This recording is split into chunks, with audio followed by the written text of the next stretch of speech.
और आइए अब बात करेंगे अगली खबर की। बात करें इंदौर की। इंदौर में 27 अप्रैल को आईटी कॉन्क्लेव होने जा रहा है। मुख्यमंत्री डॉक्टर मोहन यादव के निर्देश पर इसकी तैयारियां भी शुरू कर दी गई हैं।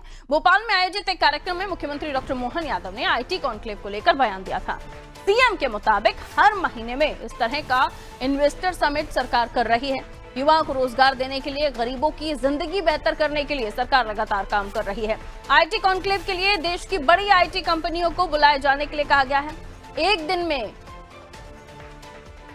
दिन के इस आईटी कॉन्क्लेव में देश विदेश की बड़ी आईटी और इससे जुड़ी सेवाएं देने वाली कंपनियों को न्योता भेजा जा रहा है। इस कॉन्क्लेव में देश विदेश की करीब 200 कंपनियां हिस्सा लेंगी। प्रदेश सरकार के अफसर व्यक्तिगत रूप से कंपनी प्रतिनिधियों से संपर्क कर रहे हैं ताकि कॉन्क्लेव में ज्यादा से ज्यादा आईटी कंपनियों की सहभागिता हो सके। इंदौर में होने वाले आईटी कॉन्क्लेव का आयोजन कहां और किस रूप में होगा ये अभी तय नहीं है। हालांकि ब्रिलियंट कन्वेंशन सेंटर में इसे आयोजित किया जा सकता है। आईटी कॉन्क्लेव में आईटी कंपनियां, आईटी से जुड़े स्टार्टअप्स, एआई, सेमीकंडक्टर और प्रॉपर्टी से जुड़े कंपनियों को न्योता भेजा जाएगा। ये वर्ष ही है अपने उद्योग और रोजगार वर्ष के नाते से माना है, इसीलिए अलग अलग सेक्टर भी खोल रहे हैं, लेकिन अलग अलग सेक्टर में फिर आपको नहीं भूल रहे हैं, आप सबको भी जोड़ करके। तो इस बार हमने अभी इंदौर में हमारे सभी लोगों का आग्रह भी था और हमारे मन में भी था कि इंदौर में हमारा जैसा ग्लोबल इन्वेस्टर समिट भोपाल में हुआ, ऐसा आईटी का बड़ा सेक्टर इंदौर है।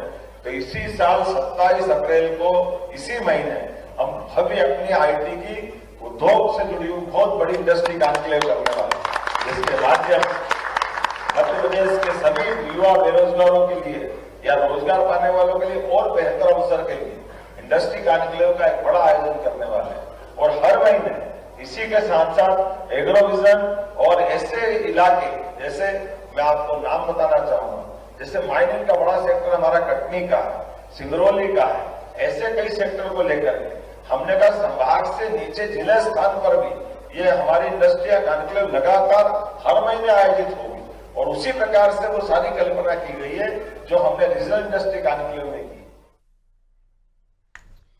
तो आईटी कॉन्क्लेव 27 अप्रैल को होने वाला है और इसको लेकर तैयारियां भी चल रही हैं। जो आईटी कंपनीज हैं, स्टार्टअप्स हैं, एआई कंपनीज हैं, उनको भी न्योता भेजा जा रहा है ताकि ज्यादा से ज्यादा कंपनियां आईटी कॉन्क्लेव में आ सकें और इससे कई सारे जो रास्ते हैं वो भी खुलेंगे। देखिए, रोजगार के रास्ते तो हैं ही जो खुलेंगे, लेकिन उसके अलावा भी अगर इस तरह की जो आईटी सेक्शन में काम करने वाली कंपनियां हैं वो अगर इंदौर में या मध्य प्रदेश में अपना रुझान दिखाती हैं तो जाहिर सी बात है कि उनकी तरफ से किसी न किसी तरह का कोई इंफ्रास्ट्रक्चर डेवलपमेंट किया जा सकता है या फिर कोई उद्योग ऐसा लगाया जा सकता है, कंपनी स्टार्ट की जा सकती है जिसकी वजह से रोजगार स्थापित हो सके। जो आईटी सेक्टर से जुड़े हुए युवा हैं, जिन्होंने तकनीक की पढ़ाई की है या जिन्होंने कंप्यूटर सेक्शन में अपनी डिग्रियां हासिल की, उनके लिए बेहतर जो सुविधाएं हैं या नौकरियां उपलब्ध हो सकती हैं। आइए हमारे सहयोगी हमारे साथ जुड़ रहे हैं योगेश इंदौर से, उनसे हम जानकारी ले लेंगे। योगेश, इंदौर में होने वाले इस कॉन्क्लेव को लेकर उत्साहित जनता भी है और सरकार भी, क्योंकि आईटी सेक्टर इतना बड़ा सेक्टर है। इस वक्त हम देख रहे हैं एआई का कितना ज्यादा बूम है, लेकिन आईटी कॉन्क्लेव जैसे लग रहा है कि रोजगार उपलब्ध हो सकते हैं, कुछ नई कंपनियां मध्य प्रदेश में अपना उत्साह या उनका आकर्षण हो सकता है। क्या माना जाए, इस कॉन्क्लेव की कितनी तैयारियां हैं और इससे कितने फायदे मध्य प्रदेश को हो सकते हैं? योगेश। देखिए पारुल, आईटी सेक्टर्स में जो भारत के गिने चुने शहर, उसमें इंदौर का भी एक नाम आता है। और इंदौर में आपको बता दें कि इंफोसिस, टीसीएस, सिम्बोसिस, ये बड़ी कंपनियां, जो टाटा, ये बड़ी कंपनियां ऑलरेडी अपना सेटअप लगा चुकी है और ये सुपर कॉरिडोर में इनका बड़े सेटअप लगे हुए हैं, कई एकड़ों में फैला हुआ है। इसके अलावा इंदौर में जो छोटे स्टार्टअप्स या छोटी आईटी कंपनीज है, उनको और अधिक आकर्षित करने के लिए आईटी कॉन्क्लेव का आयोजन किया जा रहा है। इंदौर शहर वैसे ही आईटी सेक्टर में बड़ा नाम अपना कर चुका है और जो इंदौर के जो आईटी पार्क है, जो इंदौर का 2 वो बड़ा सफल रहा है। अब जो 2 पार्क जो बन रहा है 30 से 35% काम हो चुके हैं और इन सेक्टर्स, इन पार्क में तीनों 4 में जो नई कंपनियों को सेटअप लगाने के लिए जो आमंत्रित करना है, उसके लिए आईटी कॉन्क्लेव का आयोजन किया जा रहा है। लगभग देश विदेश की 200 कंपनियों को इनवाइट किया जा रहा है। इसके अलावा इसी से जुड़े हुए जो प्रॉपर्टीज के जो रिलेटेड जो बिजनेस मैन है, उनको भी यहाँ पर बुलाया जा रहा है और इस आईटी कॉन्क्लेव को करने का सबसे बड़ा कारण ये है कि जो 3 और 4 का जो आईटी पार्क बन रहा उसमें कंपनियां अपना ऑफिस इंस्टॉल करे, अपना सेटअप लगाए और उसके बाद में जो है ये कंपनियां जो है यहाँ पर अपना कारोबार शुरू करके नए रोजगार के जो साधन है वो मुहैया कराए। पारुल,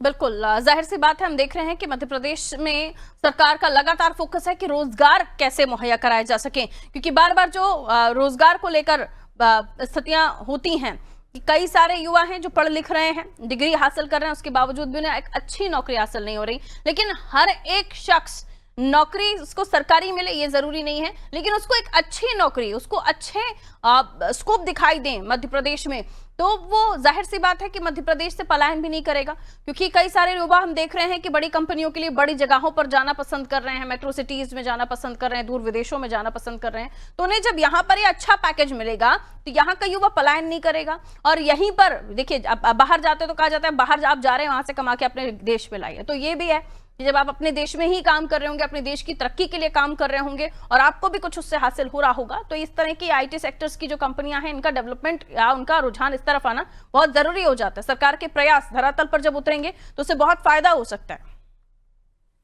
योगेश जी देखिए पारुल, हम आपको बता दें कि जिस तरह से अमेरिका का माहौल इस समय है तो लोगों का भय सताने लगा है कि कहीं ना कहीं हम बाहर अगर विदेशों में अगर नौकरी के लिए जाएंगे और अगर बाहर विदेशों में अगर हम अपना व्यवसाय प्रोफेशन या अपना कैरियर ढूंढेंगे तो शायद हो सकता है कि उससे बेहतर हमें भारत के व्यवसाय और हमें प्रोफेशनली कैरियर में मदद मिल सके। तो इसलिए इंदौर एक बड़ा गढ़ है। इंदौर में कई बाहर के जो युवा है आईटी सेक्टर्स में काम कर रहे हैं ऑलरेडी। मैंने आपको जैसे बताया कि इन्फोसिस, टीसीएस, सिम्बोसिस, इसके अलावा टाटा कंसल्टेंसी, ये बड़ी कंपनी ऑलरेडी अपना सेटअप लगा चुकी है। इसके अलावा जो नए जो आईटी पार्क बन रहे हैं उसमें जो स्टार्टअप कंपनियां हैं, जो युवा है जो नया नया अपना आईटी सेक्टर में स्टार्टअप शुरू करना चाहते हैं, लेकिन अभी तक जगह डिसाइड नहीं हुई है। ये भी थोड़ा सा इस पर भी जानकारी हमें लेनी चाहिए, क्योंकि जरूरी हो जाता है कि जब तारीख को लेकर बात हो रही हो तो कहाँ होगा, कैसे होगा, इस पर भी लोगों का थोड़ा सा रुचि रहती है। बहरहाल बहुत शुक्रिया जानकारी के लिए योगेश।